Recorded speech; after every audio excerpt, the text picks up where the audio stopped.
अध्याय 9।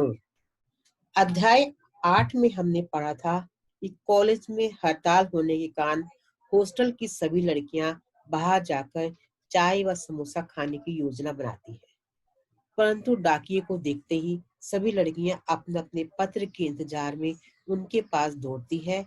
जिनके घर से पत्र आया था वे प्रसन्न हो जाती है और जिनको पत्र प्राप्त नहीं होता वे उदास हो जाती है।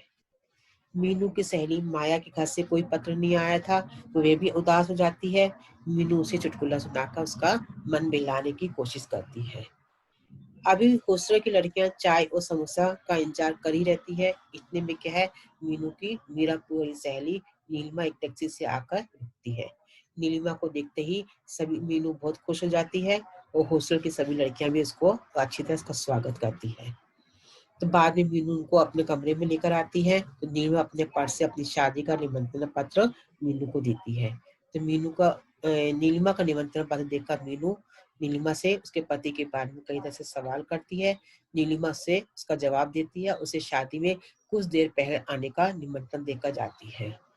तो उसके बाद लास्ट में हमने देखा था कि जब मीनू के जाने के बाद नीलिमा के जाने के बाद मीनू क्या है फिर अपनी अतीत की स्मृतियों में खो जाती है। उसके मन में ये फील होने लगता है कि मेरी सहेली की भी शादी होगी, लेकिन मैं ही ऐसी अभागन हूँ। तो अपनी पुरानी यादों में अपने आप को अभागन महसूस करते हुए अपना दुखी होती है। फिर बाद में थोड़ी देर वे अपने आप को नियंत्रित कर हॉस्टल की दूसरी लड़कियों के पास जाकर बाहर जाने का प्रोग्राम बनाती है।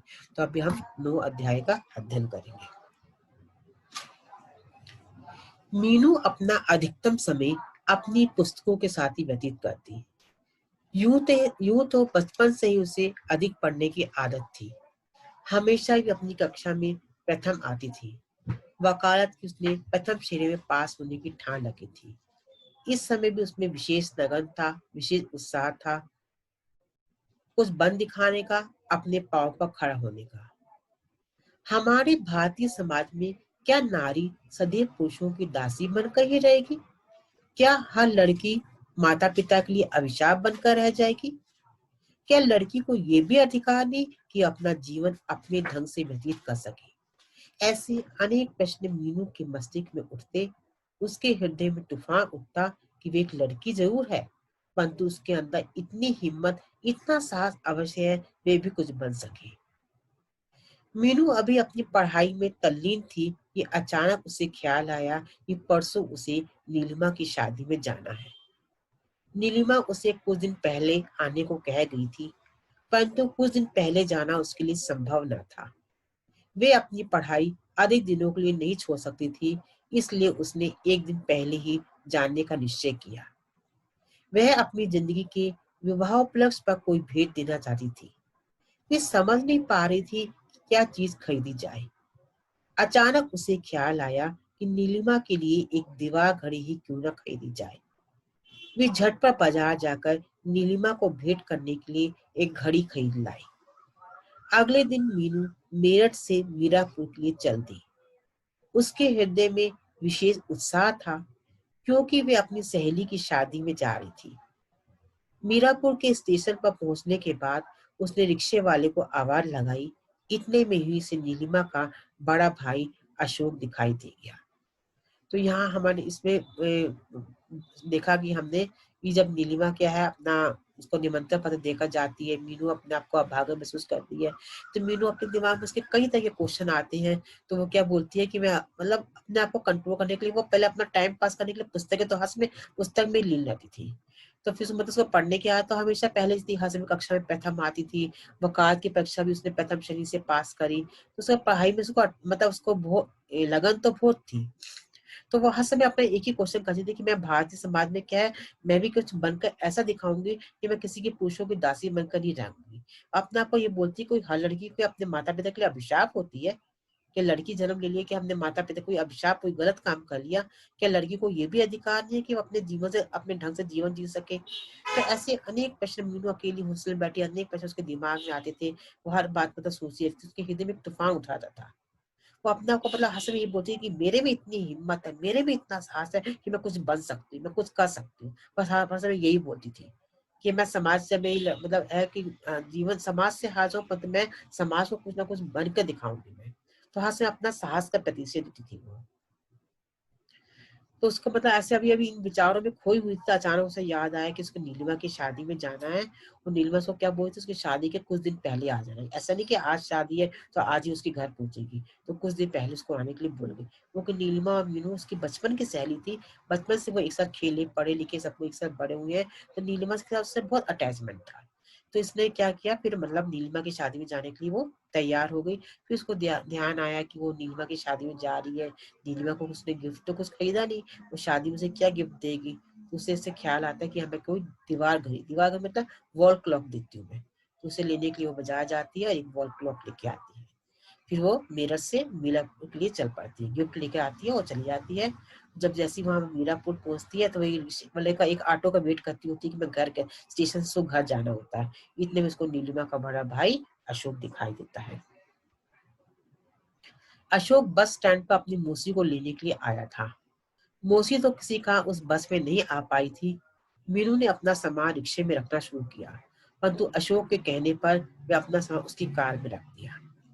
अभी यहाँ क्या बताया है कि नीलिमा का भाई अशोक क्या है, अब शादी का मतलब दिन है, तो सब रिश्तेदार भी दूर दूर से उनके घर में आ रहे हैं। तो उस समय नीलिमा की मौसी को लेने के लिए उसका नीलिमा का भाई स्टेशन आया था। तो किसी कारण क्या है वो उसकी मौसी नहीं आ पाई, उस बस में नहीं बैठ पाई। तो उसने देखा कि मीनू खड़ी है, तो मीनू को मतलब मीनू अभी रिक्शे में बैठने ही वाली थी ऑटो में, कि अशोक ने कहा नहीं तो मैं तेरे को घर पे छोड़ देता हूँ। तो फिर वो अशोक के साथ कार में बैठकर वो आ गई। रास्ते भर अशोक मीनू से अनेक प्रकार के प्रश्न करता रहा। मीनू बहुत साधारण ढंग से उन सभी प्रश्नों का उत्तर देती रही।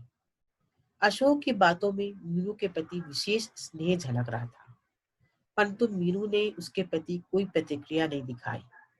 तभी ब्रेक लगा और कार भी झटके के साथ मीनू के घर के सामने रुकी। सामने बैठक में बैठे पिताजी मीनू का इंतजार कर रहे थे। मीनू की आवाज सुनकर उसकी माँ भी रसोई घर से बाहर आ गई। आशा और रोहित भी अपने अपने कमरों से बाहर निकलकर मीनू से आकर चिपट गए। अब मीनू ने अपने परिवार में पहले ही बोल दिया कि हाँ मैं नीलिमा की शादी में आ रही हूँ, मैं इस दिन घर पहुंच रही हूँ। तो सब लोग इंतजार कर रहे थे कि हाँ अभी नीलम आएगी। इसके पिताजी बाहर बरामदे में बैठे हुए थे।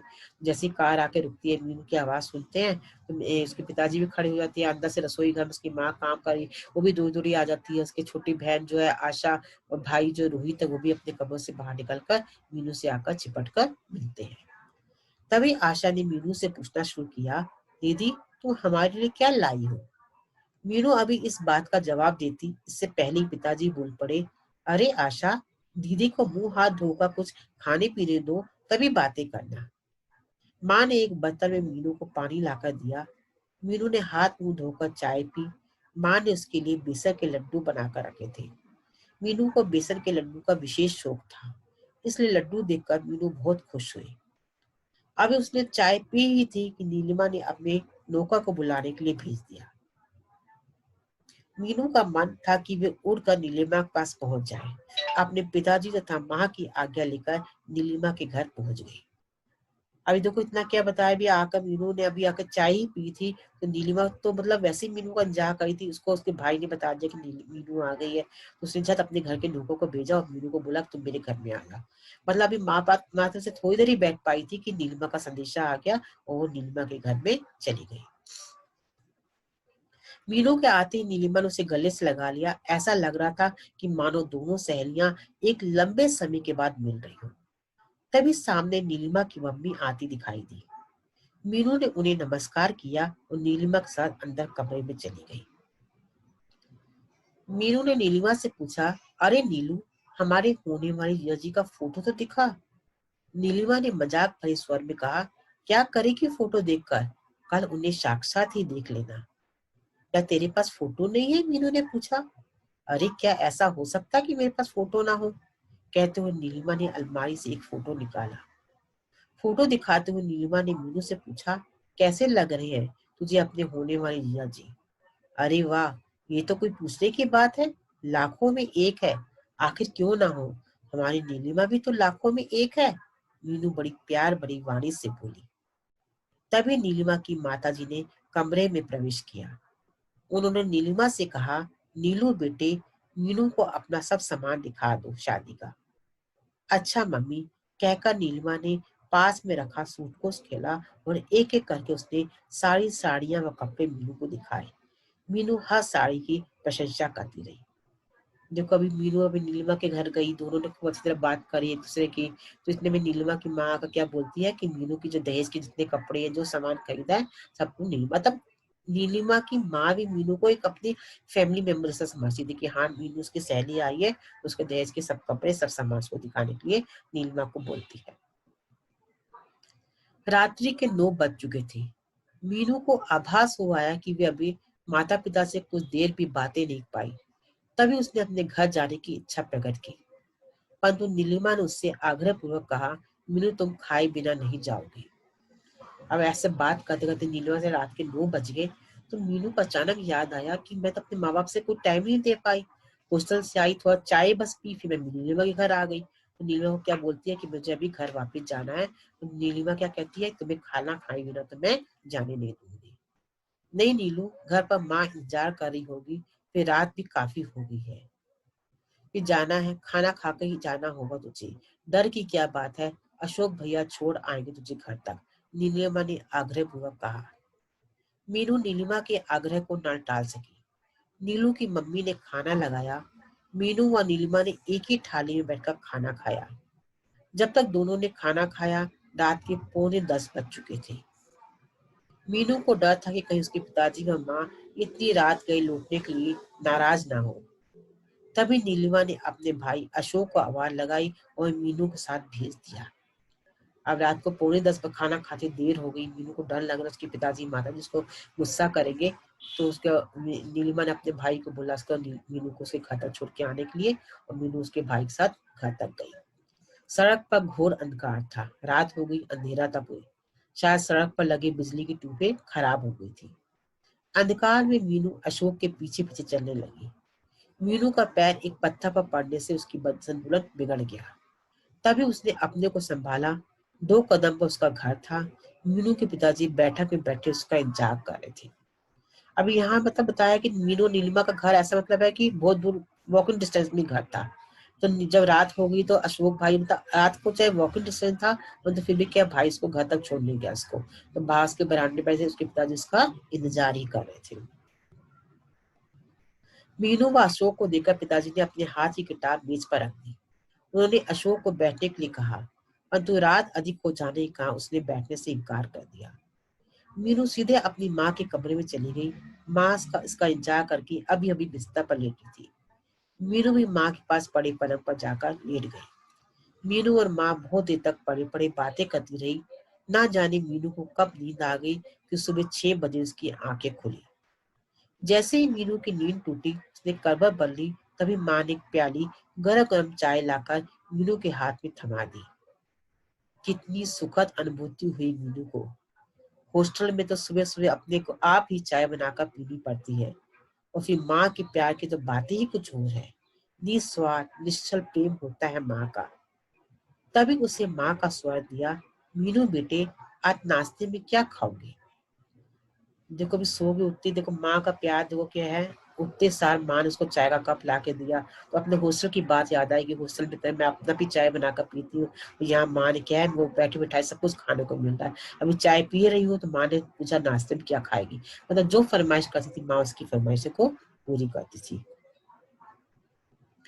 माँ आज सूजी का हलवा बना लो, बहुत दिन हो गए खाए हुए, मीनू ने माँ की बात का उत्तर दिया। जितने में मीनू नहा धोकर निर्मित हुई, उतने में ही माँ ने सूजी का हलवा तैयार कर दिया। हलवा खाती गई और माँ के हाथ के बने हलवे का प्रशंसा करती रही। आज नीलिमा की बारात आने वाली थी। मीनू के हृदय में भी विशेष उत्साह था। आज उसकी सहेली की बारात आई थी। तभी अचानक उसके हृदय में पीड़ा का एक तार झंझना उठा। उसे अनुकूलता हो आई कि काश वे भी नीलिमा की तरह सुंदर होती। इसी विचारधारा में तल्लीन मीनू के कान में एक स्वर सुनाई दिया, मीनू, नीलिमा तुम्हारा इंतजार कर रही है, तुम्हें बुलाया है। मीनू ने गर्दन उठाकर देखा तो सामने नीलिमा का भाई अशोक खड़ा था। मीनू ने अशोक को बैठने के लिए कहा, परंतु घर में बारात आने वाली थी, इसलिए उस समय बैठना उसके लिए संभव न था। नीलिमा के घर जाने के लिए मीनू ने अपना हरे रंग का सलवार सूट पहना। तभी माँ रसोई से बाहर निकली। मीनू को सलवार सूट पहना देखकर बोली, बेटी आज तो साड़ी पहन लेती।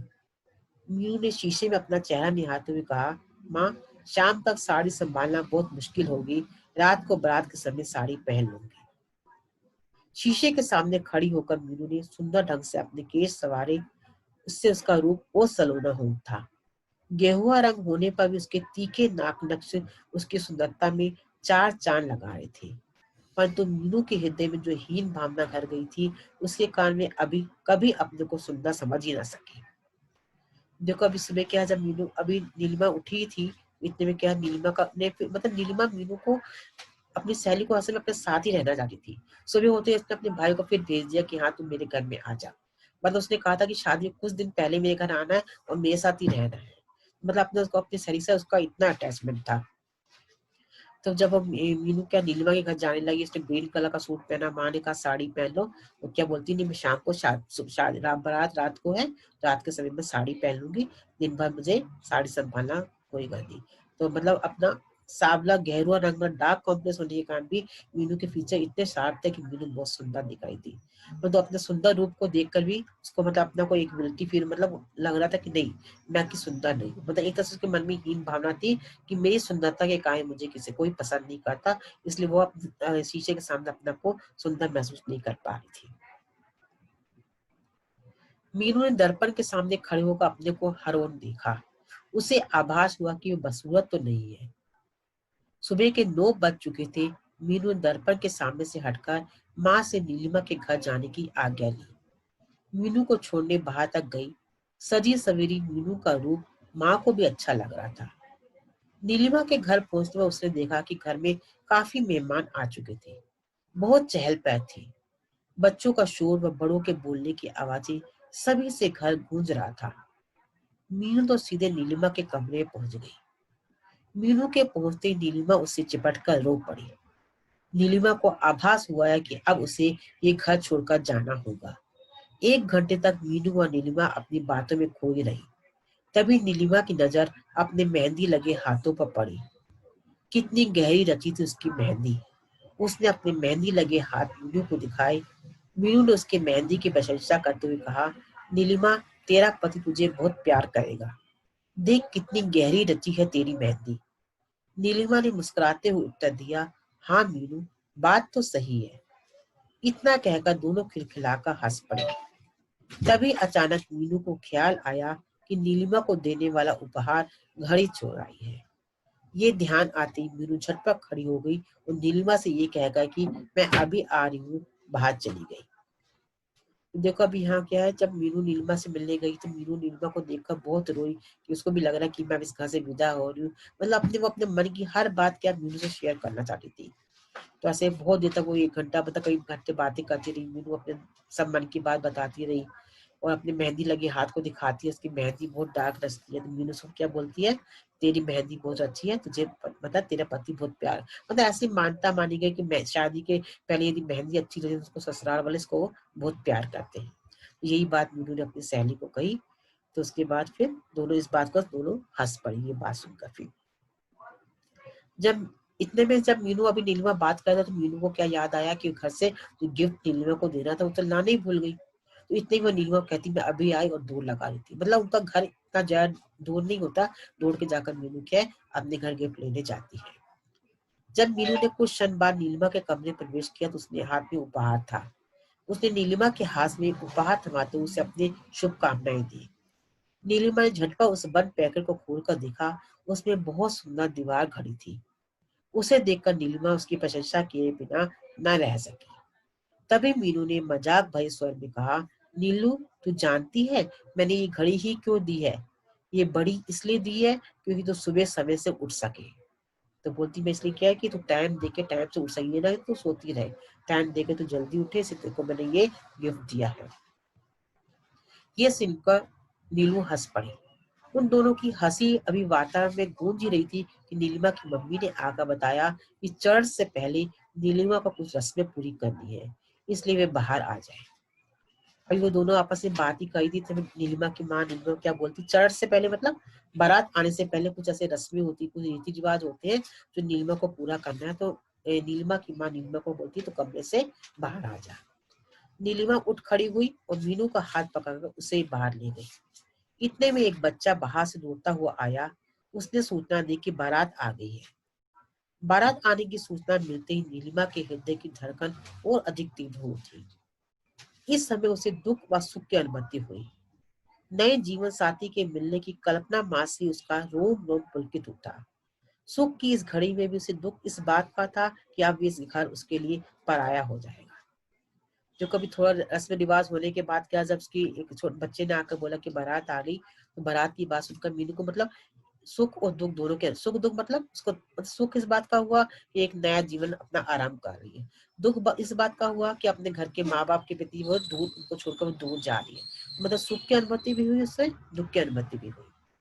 इस कल्पना माँ से नीलिमा का चेहरा उदास हो गया। नीलिमा मम्मी उसके चेहरे की उदासी देखकर उसके दिल की बात समझ गई। उसकी उदासी देखकर वे भी उदास हो गई। उनकी आंखें बोझिल हो गई और आंसू टपक पड़े। परंतु ये रोने का समय नहीं था। उन्होंने अपने ऊपर नियंत्रण किया और नीलिमा के आगे की रस्मों के लिए तैयार किया। सारी रस्में पूरी होने तक शाम हो चुकी थी। बारात घर तक आने में 2 घंटे बारात घर तक आने में 2 घंटे रह गए थे। मीनू ने नीलिमा से घर जाने की इजाजत ली। उसे भी घर से तैयार होकर आना था। नीलू भी तैयार होने के लिए अपने ऊपर वाले कमरे में चली गई। मीनू ने घर जाकर शीघ्रता से अपने कपड़े बदले। उसने गुलाबी रंग की सुनहरे काम की साड़ियां पहनी। चेहरे पर हल्का सा मेकअप करने के बाद उसने एक छोटी सी बिंदी अपने माथे पर लगाई। अपने केश खोलकर उसने एक जोड़ा बनाया, जिससे उसके चेहरे की सुंदरता में 4 चांद लगा दिए। गुलाबी रंग की साड़ी में सजी सवरी मीनू बहुत सुंदर लग रही थी। दर्पण में उसने अपने सलोने चेहरे को निहारा, फिर माँ के पास आकर बोली, माँ देखो, ये गुलाबी रंग की साड़ी ठीक लग रही है ना? माँ ने उसे ऊपर से नीचे तक देखते हुए कहा, हाँ बेटी, बहुत सुंदर लग रही है। फिर माँ ने उसे नीचे से ऊपर देखते कहा, बहुत सुंदर लग रही है तुम इस साड़ी में। सुंदर सुंदर सब सुनकर उसका हृदय प्रसन्नता से झूम उठा। वे गुनगुनाती हुई नीलिमा के घर की ओर चल दी। ऊपर के कमरे में नीलिमा को सजाया जा रहा था। मीनू भी ऊपर के कमरे में नीलिमा के पास पहुंच गई। रूप रंग में सुंदर दिखने वाली नीलिमा का आज लाल रंग की साड़ी में रूप और अधिक निखर लग रहा था। फूलों के गजरे आदि पहनाकर उसे सजाया जा रहा था। नीलिमा की वो सभी सहेलियां भी वहीं पास बैठी थी। शहर की जितनी भी औरतें आती, उन सभी का पहला यही प्रयास रहता कि ऊपर जाकर नीलिमा से मिले। छोटे छोटे बच्चे धक्का देते हुए आगे निकलने की कोशिश करते, परंतु उनको सांत्वना देकर नीचे भगा दिया जाता कि नीलिमा दीदी अभी नीचे ही आ रही है। नीलिमा के पूर्ण रूप से तैयार होने के बाद उसका रूप ऐसा निखर आया, मानो कोई अप्सरा पृथ्वी पर उतर आई हो। हर कोई उसके रूप रंग की प्रशंसा करता। बारात भी घर के पास आ गई थी। बैंड की मधुर आवाज भी स्पष्ट सुनाई दे रही थी। ज्यो ज्यो बैंड की आवाज और पास आती गई और तेज होती गई, त्यों त्यों नीलिमा के हृदय की धड़कन भी तीव्र होती गई। बारात घर के दरवाजे पर आ पहुंची। सभी स्त्रियां बच्चे दौड़े। सभी के हृदय में एक उमंग थी, एक उत्साह था। सभी दूल्हे को देखने के लिए बेचैन थे। जैसे दूल्हा घोड़ी से उतरकर नीचे आया, सब उसकी ओर देखते ही रह गए। रंग रूप में वह नीलिमा से भी कहीं सुंदर था।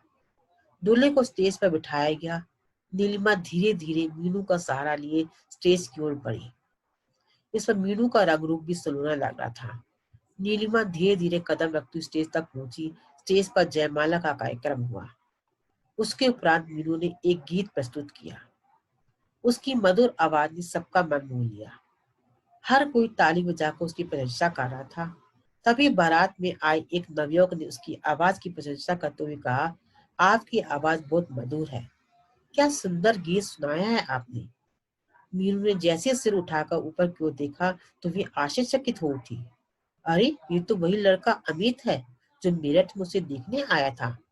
उसके मुंह से अपनी प्रशंसा सुनने के बाद उसके हृदय में कोई प्रसन्नता की अनुभूति नहीं हुई, पर उसका हृदय पीड़ा से अकला उठा। उसके हृदय में द्वेष की भावना उत्पन्न हुई। उन अमानी लोगों की जिन्होंने पैसे के लिए उसका दिल तोड़ा, उसकी भावनाओं को ठेस पहुंचाई। अब यहाँ पर क्या है, जब ये बारात आ जाती है, नीलिमा की जयमाला की रस्म होती है, तो हर समय मीनू क्या नीलिमा के साथ में होती है। तो उसके बाद क्या स्टेज में अभी सब लोग मतलब ये जयमाला हो जाती है, तो मीनू क्या एक गीत गाना सुनाती है। तो गाना सुनकर मतलब क्या है, एक जो नीलिमा के जो पति सुरेंद्र है, उनका एक दोस्त होता है, अमित होता है। अमित वही लड़का है जो को मीनू ने जिसने ठुकरा दिया था। मतलब अमित को मीनू पसंद थी, परंतु अमित के घर वालों ने मीनू को पसंद न करके कि छोटे बेटी आशा का रिश्ता मांगा था, और वहां भी उन्होंने इसका रिश्ता नहीं किया था।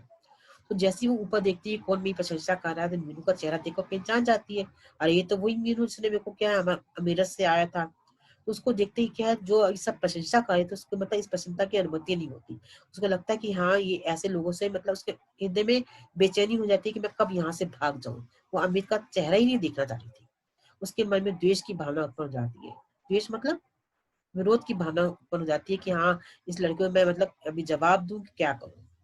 तो वो मतलब ऐसे अमानवीय लोगों का मतलब उनका मुंह देखना नहीं चाहती थी, जिसने उसकी भावनाओं को ठेस पहुंचाई। ठेस पहुंचाना मतलब उसको दुख पहुंचाया था। तो ऐसे लोगों से बात करना नहीं चाहती। मीनू ने अमित से कोई बात नहीं की, वो चुपचाप अंदर चली गई। तो अमित को जब अमित ने कहा तूने बहुत अच्छा, तेरी आवाज बहुत अच्छी है, तो मीनू ने उसको कोई रिप्लाई नहीं दिया, चुपचाप अंदर कमरे में आ गई। अमित को देखकर ना जाने कि उसके अतीत की स्मृतियां ताजी हुई थी। उसके हृदय में वे पीड़ा अपला उठी जिसे वे अब तक दबाए हुआ था। अब यहाँ मीनू को तो गिल्टी फील हो, इसको देख के मतलब द्वेष की भावना आ रही, विद्रोह उत्पन्न हो रहा है। वहाँ अमित को देखकर उसको पुरानी में आ गई कि हाँ, मेरे को ये लड़की पसंद थी, मेरे को अपने माँ बाप के कहने पर मेरा रिश्ता नहीं हुआ। तो उसको देखकर मतलब वो उसके मन में मतलब वो भी बेचैन हो रहा था। अमित के मन में बेचैनी थी मीनू से बात करने की, और मीनू के मन में बेचैनी थी कि कब मैं अमित से छुटकारा पाऊं, मैं अमित का मुंह ना देखूं, क्योंकि वो उसे घृणा करने लगी थी। वो मीनू के इस व्यवहार से अमित को आभास हुआ कि मीनू उससे नाराज है। नाराज भी क्यों ना हो, उसके माता पिता ने मीनू से अच्छा नहीं किया है। फिर भी अमित का दिल हुआ कि मीनू से कुछ क्षण के लिए बातें कर सकता। मीनू का वहां एक पल भी गिरने लगा। ये बिना खाना खाए ही वापस अपने घर आ गई। घर पहुंचने पर माँ ने जब उसका उदास चेहरा देखा, तो उन्हें लगा कि मीनू के साथ कोई बात अवश्य हुई है। उन्होंने मीनू से पूछा, बेटी तुमने इतनी जल्दी खाना खा लिया? बारात को अभी आज ज्यादा देर नहीं हुई है। मतलब यहाँ शादी अभी बारात गई थी, विदा हुई नहीं थी नीलिमा, मीनू पहले अपने घर आ गई। वो भी मीना के मन में अभी क्या है, वो अमित को देखती सब पुराने मन की बातें याद आ गई। अब तो उसको बहुत गिल्टी फील होने लगी, तो उदास मन से वो घर में आ गई। तो माँ भी इसको उदास देखकर डर गई, भाई इसको किसी ने कुछ कहा तो नहीं है जो मीनू इतनी उदास दिख रही, जो हंसते हंसते मतलब नीलिमा की शादी में गई थी, तो इतनी उदास होकर क्यों आई है। तो अपने सब पूछती, तूने अभी बारात तो अभी आ गई, क्या तूने खाना नहीं खाया? बिना खाना खाए ही वापस आ गई। इस तरह मीनू की माँ मीनू से कई तरह के प्रश्न करती है। हाँ माँ, मैंने खाना खा लिया है, कहकर मीनू तकिए में मुंह छिपाकर बैठ गई। मीनू की उदासी माँ से देखी नहीं जा रही थी। उन्हें लगा कि शायद इस समय पर अवसर पर मीनू को अतीत के रूप में देखा उसे कुछ बातें याद आनी होगी। तभी दूसरे क्षण माँ के मन में विचार आया कि कहीं ऐसा तो नहीं कि किसी ने उसे उसकी बारे में पूछ लिया हो। इसी प्रकार के अनेक विचार माँ के मन में आते रहे, परंतु वे कुछ समय तक परंतु वे कुछ भी नहीं कह पाई थी कि मीनू की उदासी का क्या कारण है। मीनू भी तकिए मुंह छिपाए अतीत के बारे में सोचती रही। उस अमित के बारे में जो उस दिन जब उसे देखने आया था, कितने प्यार से बातें कर रहा था। उसकी बातों से बिल्कुल स्पष्ट था कि मीनू उसे पसंद है। पर फिर उसे क्या हुआ? सिर्फ पैसे के ऊपर दूसरी लड़की की शादी को तैयार हो गया? यदि उसके माता पिता ही पैसा लेने के पक्ष में थे, तो क्या उसके अंदर इतनी हिम्मत नहीं थी कि उसका विरोध कर सकता? यदि उन्हें पैसे वाले घर में रिश्ता करना था, तो आशा के रिश्ते के उन्हें क्यों लिखा था? ये सब प्रश्न मीनू के मस्तिष्क में बार बार आते, परंतु इन सब प्रश्नों का उसके पास कोई उत्तर नहीं था। कुछ देर तक जब नीलिमा को मीनू नहीं दिखाई दी, तो उसने अपने भैया से पूछा, भैया मीनू कहाँ गई? बहुत देर से दिखाई नहीं दी। अशोक ने उत्तर दिया, पता नहीं, अंदर बैठी होगी, मैं तो बाहर काम में व्यस्त हूँ, इसलिए मुझे नहीं पता। जब नीलिमा अंदर गई, तब भी उसे मीनू ना दिखाई दी। अचानक बिना कहीं मीनू के चले जाने की बात उसकी समझ में नहीं आ रही थी। प्रातःकाल विदा के समय नीलिमा की निगाहें मीनू का इंतजार कर रही थी। मीनू आधी रात्रि तक सो नहीं पाई थी, इसलिए सुबह समय से न उठ सकी। जैसे ही मीनू की आंखें खुली, उसने घड़ी की ओर दृष्टि डाली। घड़ी में 7 बज चुके थे। विदा का समय हो चुका था। वे शीघ्र अतिशीघ्र हाथ मुंह धोकर तैयार हुई और नीलिमा के घर पहुंच गई। जैसे ही मीनू नीलिमा के घर पहुंची, नीलिमा की विदाई होने जा रही थी। मीनू को देखकर नीलिमा उससे लिपट कर रो पड़ी। विदाई की इस घड़ी में मीनू के नेत्रों से जल उमड़ पड़ा। नीलिमा की विदाई के बाद वे शीघ्र अपने घर आ गई। घर आकर उसने अपना सारा सामान बांधा और मेरठ चलने के लिए तैयार हो गई। माँ ने बहुत कोशिश की कि एक दिन और रुक जाती तो अच्छा होता, परंतु मीनू अपनी पढ़ाई एक दिन के लिए भी नहीं छोड़ सकती थी। शादी में आना तो मजबूरी थी। यहाँ हमारा ये अध्याय खत्म होता है कि शादी के बाद जैसे शादी खत्म हुई, अब मीनू ने क्या है, वहाँ उसकी माँ ने कहा एक दिन और रुक जाए, और तो मीनू को अपना पढ़ाई मतलब लग रहा था कि मैं यहाँ 3-4 दिन से आई हूँ, मेरी पढ़ाई मतलब डिस्टर्ब हो रही है। वो कहती नहीं, मेरी पढ़ाई का नुकसान हो रहा है, मुझे जाना है। मतलब इसमें ये बताया है कि मीनू अपने पढ़ाई के प्रति भी कितनी सचेत थी। जहाँ उसने अपनी सहेली की शादी भी अटेंड करी, साथ साथ उसका अपनी पढ़ाई का भी ध्यान था, कहीं वहाँ ज्यादा नुकसान न हो जाए। तो यहाँ हमारा अध्याय यही खत्म होता है।